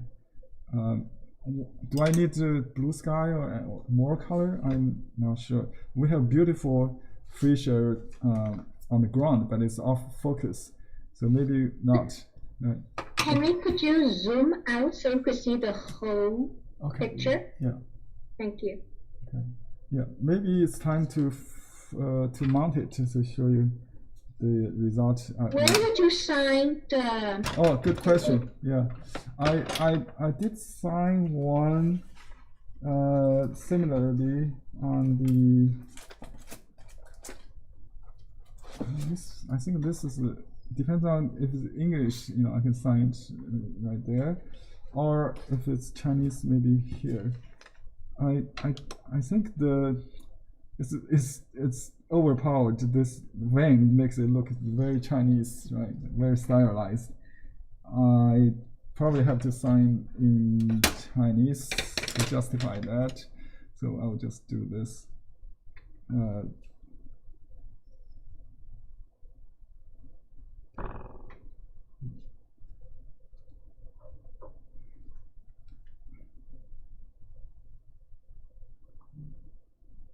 Okay, let me think about a phrase. Can you think about something related to the tiger ear or the name of the birds? Maybe that's the hint we had.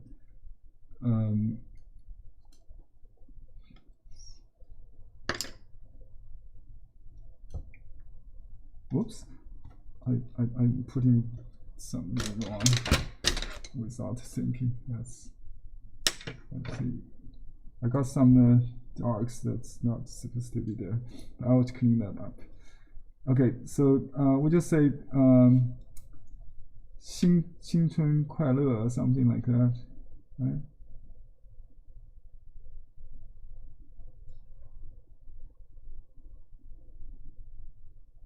So make it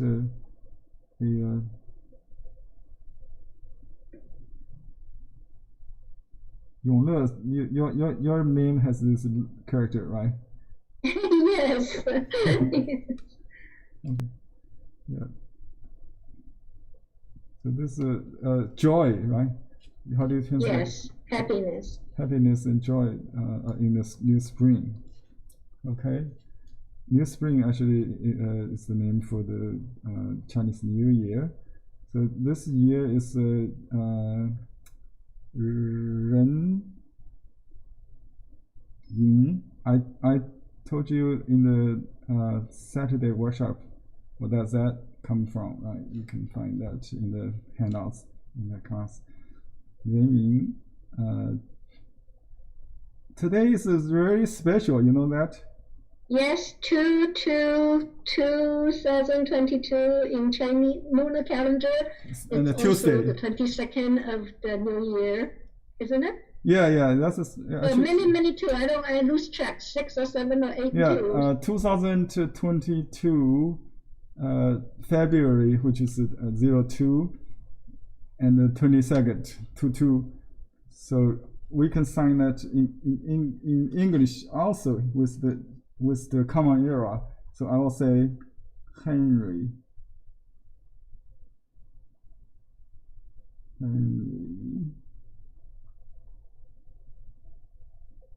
on this day. Okay, and so this is the common era. So this is the Chinese. That's the 22nd. So it will have 02, right? 02 22nd 2022. And it's Tuesday. How do I write Tuesday? One more. Oh yeah, it's just a TUES. So I'm joking. Everybody should paint at least 2 paintings today. Tues. Okay.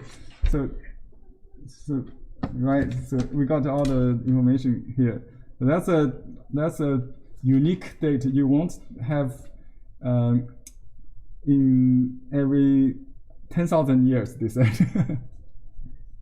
nine twos in one day. The Chinese calendar is 22nd of the Tiger year. Yeah. So 1, 2, 3, 4, 5, 6, 7, 8, 9. Yeah. Here 2, right? 22. Yeah. Okay. So happy 2 today. That's a very lucky number. Thank you everybody for joining us on this special occasion with all these auspicious numbers. Tony, do you have time to look at everybody's painting as a screenshot of a gallery shot? Sure, I'll be very happy. Or not? I know that we're over time already. Okay. Well, yeah. If you could stay longer, if the other students have time to stay longer. And one question, where would you put the seal on this painting? Oh yeah, I'll put the seal on. That's a good question. It's maybe here. Let me do that.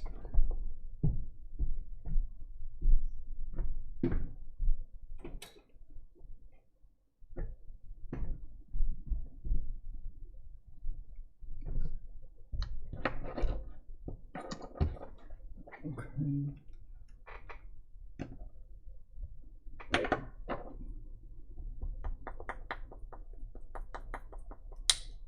Yeah, I didn't sign my Chinese name, so I just use a seal here instead of the signature, right?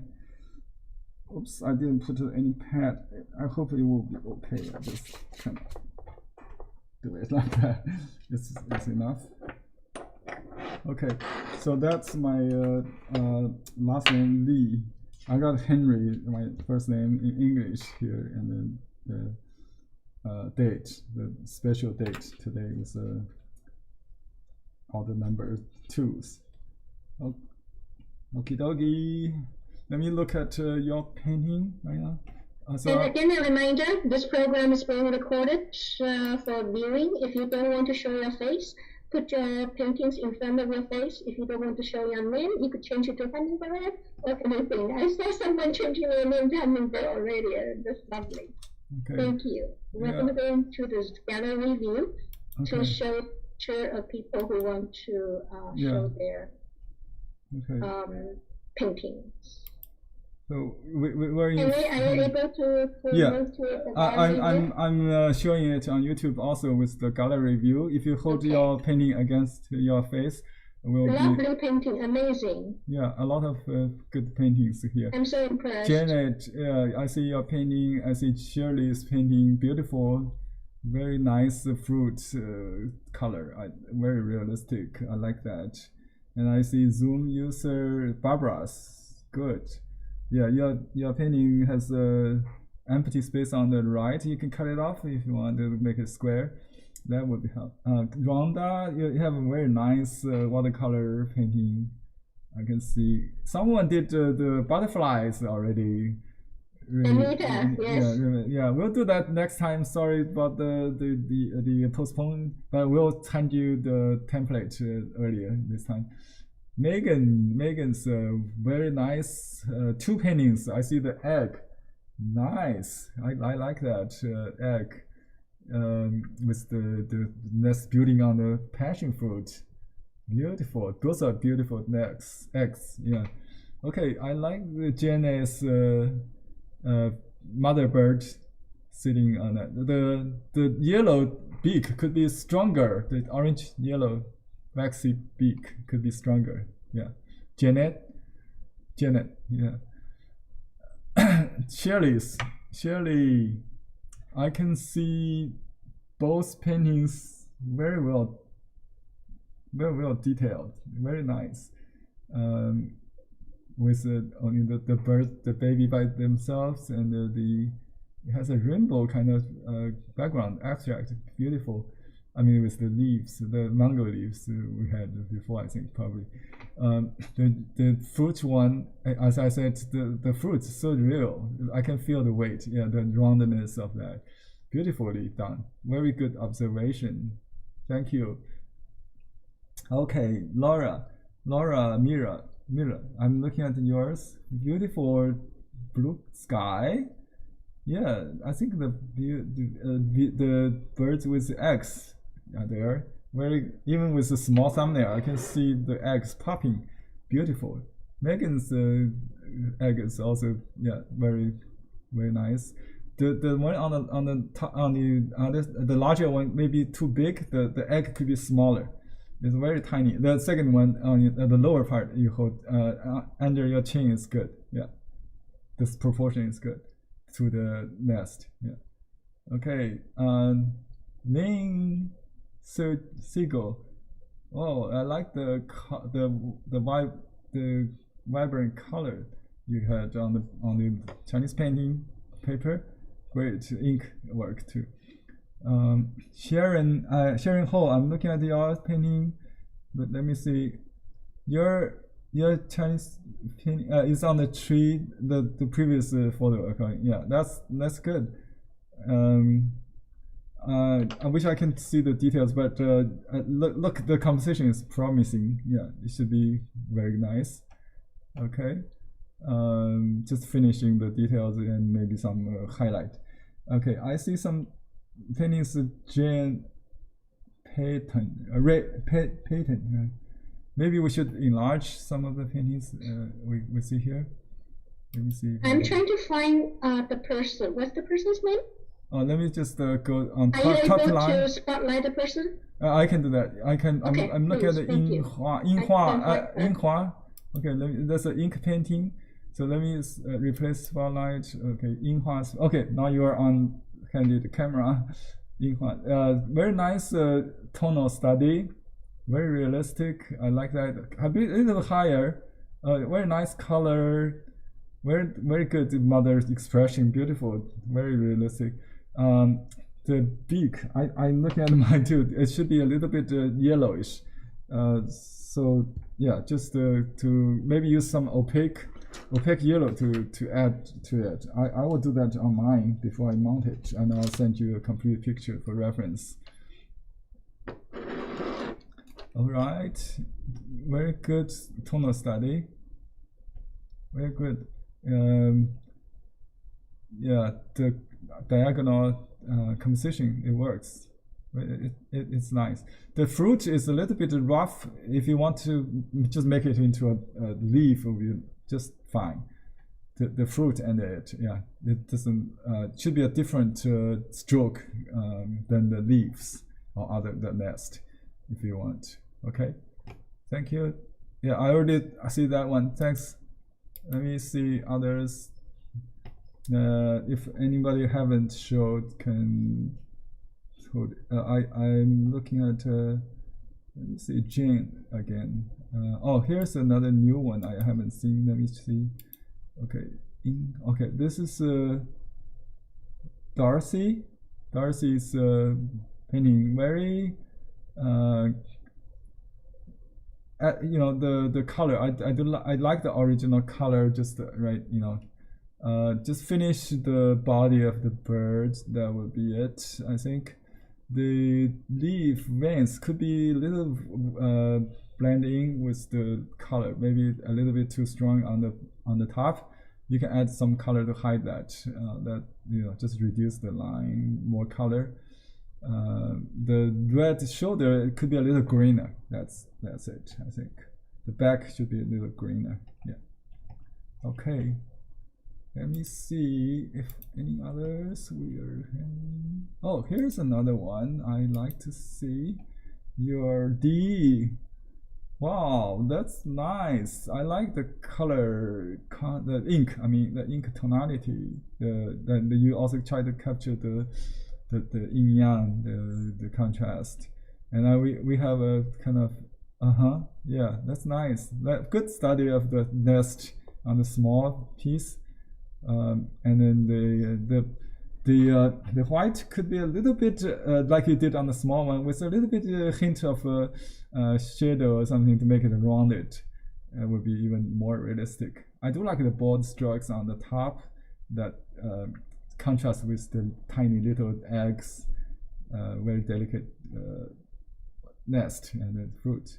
And we have above view certainly feel and the sensation, very very nice bird's eye view, looking from the air, yeah, very nice, very creative, great.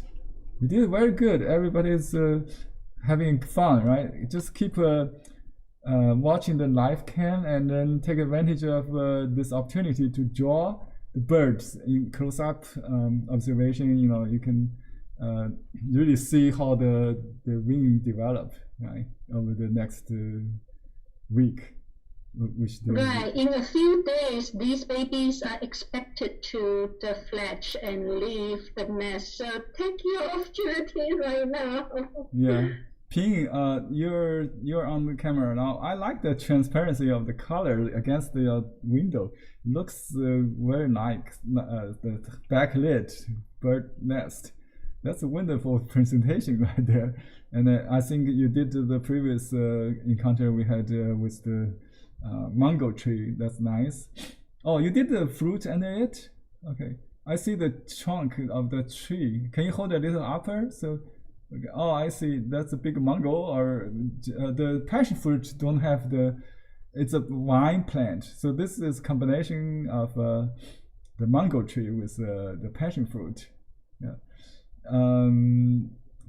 It's a little bit cut off, like the line between the nest to the other part could be a little bit blurry, but I do like the texture you got on the nest itself. It looks so real, like the basket texture we talked about, the silky texture. Very good, very good. Just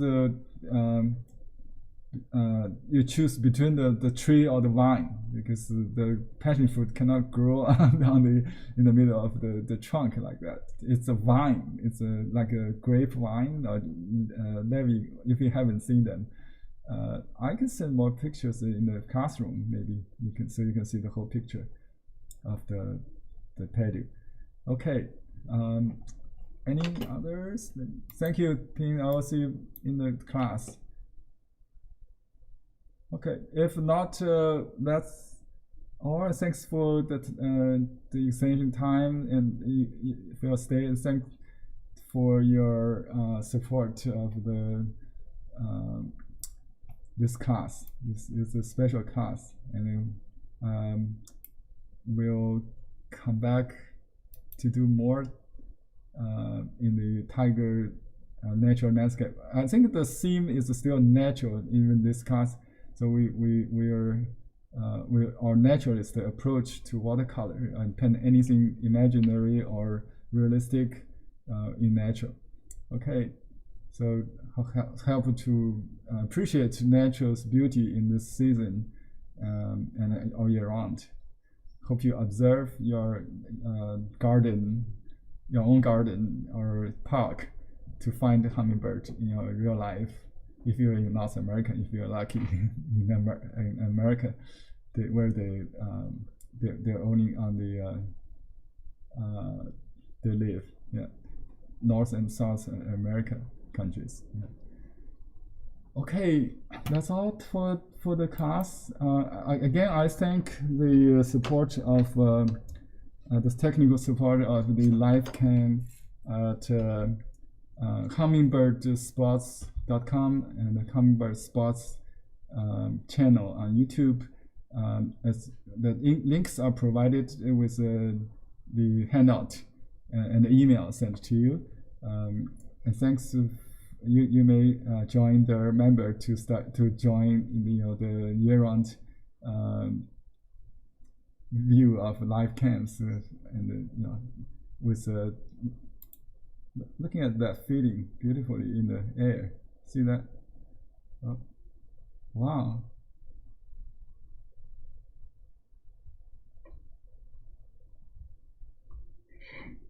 Okay.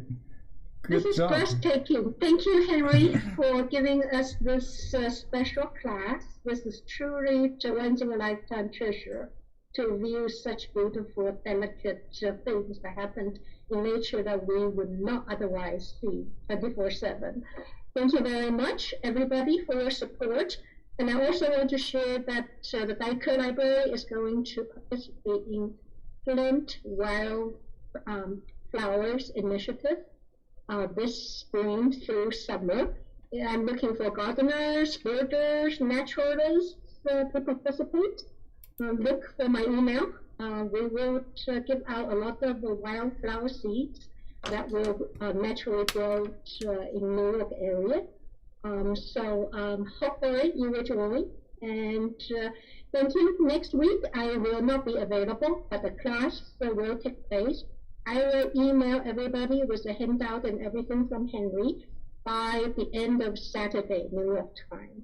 My coworkers will be monitoring the class and helping you. I will see you 1 week later. Thank you very much.